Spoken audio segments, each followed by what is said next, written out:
So hey guys, welcome back to our channel. और आज हम एक्सप्लेन करने वाले हैं मून नाइट वेब सीरीज का एपिसोड नंबर 2। सो अगर आपने इसका फर्स्ट एपिसोड अभी तक नहीं देखा है तो आई बटन और डिस्क्रिप्शन में आपको इसका लिंक मिल जाएगा। इसका एपिसोड 1 देखना बहुत ही जरूरी है क्योंकि उसके बिना ये एपिसोड अधूरा लगेगा। तो एपिसोड स्टार्ट होता है और हम देखते हैं कि स्टीवन अचानक से हड़बड़ाकर उठता है और मिरर के सामने जाकर मार्क से बात करने की कोशिश करता है, बट मार्क उसका कोई भी जवाब नहीं देता। इसके बाद स्टीवन म्यूजियम पहुंचकर सीसीटीवी फुटेज चेक करता है, बट उसे फुटेज में अपने आप के अलावा और कोई भी नजर नहीं आता। ये देखकर स्टीवन बहुत हैरान होता है और कल रात इतनी टूट फूट होने की वजह से स्टीवन को म्यूजियम से बाहर निकाल दिया जाता है।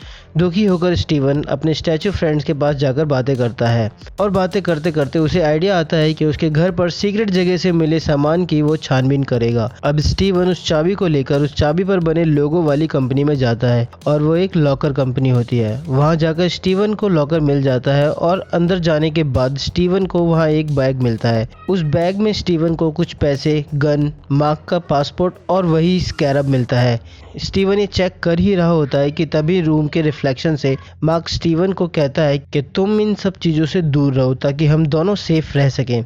लेकिन स्टीवन नहीं मानता क्योंकि उसको सच जानना था। तब मार्क उसे बताता है कि वो खोंशू का अवतार है और खोंशू एक इजिप्शियन गॉड है जो बुरे लोगों को सजा देने का काम करता है। उन्हीं की वजह से मुझे ये पावर्स मिली हैं। ये सब सुनकर स्टीवन डर जाता है और कहता है कि ये सब कहानियां तुम पुलिस को सुनाना और मैं ये बैग भी पुलिस को देने जा रहा हूँ। और स्टीवन वहाँ से जाने लगता है तो मार्क उसे समझाता है कि ऐसा मत करो, नहीं तो तुम मुसीबत में पड़ जाओगे। पर स्टीवन उसकी बिना सुने वहाँ से भागने लगता है कि तभी उसके सामने खोंशू आ जाता है और उसे कहता है कि उस बैग को वापस रख दे नामुराद। पर किसी तरह से स्टीवन गिरता पड़ता बाहर जाता है और बाहर उसे लायला मिलती है और लायला स्टीवन को मार्क समझकर अपने साथ ले जाती है और स्टीवन को बात करते हुए पता चलता है कि लायला उसकी वाइफ है। ये सुनकर स्टीवन बहुत खुश हो जाता है और साथ ही शॉक भी। अब वो दोनों स्टीवन के घर पहुंचते हैं और यहाँ स्टीवन लायला को समझाने की कोशिश करता है कि वो मार्क नहीं स्टीवन है। तभी मिरर से मार्क स्टीवन को कहता है कि उसे इस सब में मत घसीटो, उसको इन सब से दूर रखने के लिए ही मैंने उससे छोड़ा था। कि तभी लायला वो बैग चेक करती है और उसे स्कैरब मिल जाता है, जिसे देखकर लायला मार्क पर भड़कती है और कहती है इसीलिए तुम मुझसे दूर हो रहे हो, जबकि हमने वादा किया था कि हम दोनों मिलकर आमिर को एक साथ ढूंढेंगे। तभी डोर पर 2 पुलिस वाले आते हैं और लायला छत पर छुप जाती है।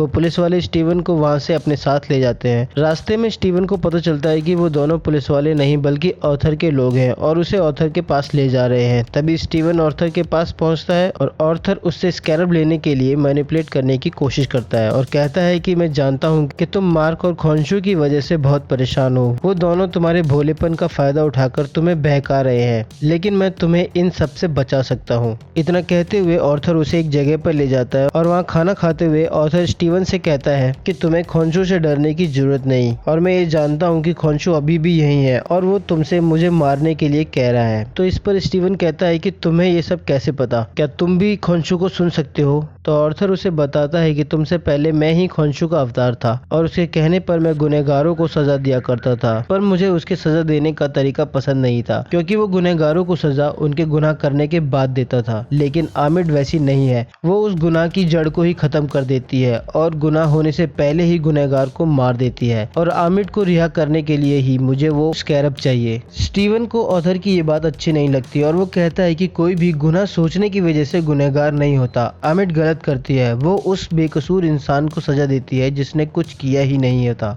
इतना सुनकर ऑर्थर स्टीवन से जबरन स्कैरब मांगता है और उसके लोग स्टीवन को घेरने लगते हैं। कि तभी वहां लायला आती है और कहती है स्कैरब मेरे पास है और स्टीवन को जाने दो। तभी मौका देखकर लायला और स्टीवन वहां से भागने लगते हैं। तो ऑर्थर अपनी छड़ी यूज करके जमीन में एक पोर्टल खोलता है और उसमें से एक माइथोलॉजिकल क्रिएचर बाहर निकलता है जो कि एक जैकाल जैसा होता है पर बेहद ही खतरनाक। इधर लायला स्टीवन को कहती है कि अपना सूट पहन लो, मैंने तुम्हें दूसरे रूप में देखा है। तभी मार्क भी स्टीवन से कहता है कि मुझे बाहर आने दो, तुम उस क्रिएचर से नहीं लड़ सकते। कि तभी वहां वो क्रिएचर आ जाता है और वो सिर्फ मार्क को ही दिखता है। लायला सोचती है कि ये किससे डर रहा है। कि तभी वो क्रिएचर स्टीवन को खिड़की से बाहर फेंक देता है तो स्टीवन सूट कहता हुआ नीचे गिरने लगता है और वो एक बहुत ही ऑसम सूट में नीचे सुपर हीरो वाली लैंडिंग करता है। और अब वो क्रिएचर भी वहाँ आ जाता है और स्टीवन पर हमला कर देता है। लायला भी स्टीवन की हेल्प करती है, लेकिन वो क्रिएचर उन दोनों पर भारी पड़ता है। मार्क फिर से स्टीवन को कहता है कि तुम उसे हरा नहीं पाओगे, मुझे बाहर आने दो। तो इस पर स्टीवन गुस्से में क्रिएचर को एक जोरदार पंच मारता है और क्रिएचर थोड़ा दूर जाकर गिरता है। तो स्टीवन अपनी स्ट्रेंथ देखकर बहुत खुश होता है और खुशी से नाचने लगता है। तो वहाँ खड़े हुए लोग सोचते हैं कि ये बंदा पागल हो गया है, क्योंकि उस क्रिएचर को तो सिर्फ मार्क और स्टीवन ही देख सकते थे। कि तभी वो क्रिएचर फिर से स्टीवन की धुलाई स्टार्ट कर देता है और तभी वहाँ एक कार आ जाती है और उस कार से टकराकर दोनों दूर गिरते हैं और अब स्टीवन की हालत पतली हो चुकी थी। तो फाइनली स्टीवन मार्क से कहता है कि मेरा जिस्म ले लो और मेरी हेल्प करो। और तब यहाँ एंट्री होती है ऑसम मूनलाइट की, जो उस क्रिएचर को वहाँ से दूर ले जाता है और बहुत ही आसानी से उसे मार देता है। और इसी फाइट के बीच वो स्कैरब भी कहीं गिर जाता है, जो कि ऑथर को मिल जाता है। अब इधर स्टीवन मार्क से अपना कंट्रोल वापस मांगता है, तो मार्क उसे मना कर देता है। दरअसल जिसके पास बॉडी होती है, कंट्रोल भी उसी के पास होता है। कि तभी वहाँ खोंशू आता है और मार्क से कहता है कि तुमने मुझे निराश किया, स्कैरब को ऑथर ले गया है। तो मार्क खोंशू से कहता है कि मैं अपनी जान लगा दूंगा, लेकिन आमिर तक पहुंचने से पहले स्कैरब ढूंढ लूंगा और काम खत्म होने के बाद तुम वादे के मुताबिक मुझे आजाद कर दोगे। तो खोंशू उसे याद दिलाता है कि वादे के मुताबिक अगर हमारा साथ छूटा तो मेरा अगला अवतार लायला होगी और ये तुम्हें बिल्कुल भी अच्छा नहीं लगेगा। और अब खोंशू मार्क से कहता है कि चलो हमें स्कैरब को जल्दी ढूंढना है। इसी के बाद सीन कट होता है और हम मार्क को इजिप्ट में देखते हैं और यहीं ये एपिसोड भी खत्म हो जाता है। तो दोस्तों चैनल को सब्सक्राइब करना मत भूलिएगा, साथ ही कमेंट में जरूर बताइएगा कि आपको ये एक्सप्लेनेशन कैसी लगी। मिलते हैं अगली वीडियो में, तब तक के लिए बाय।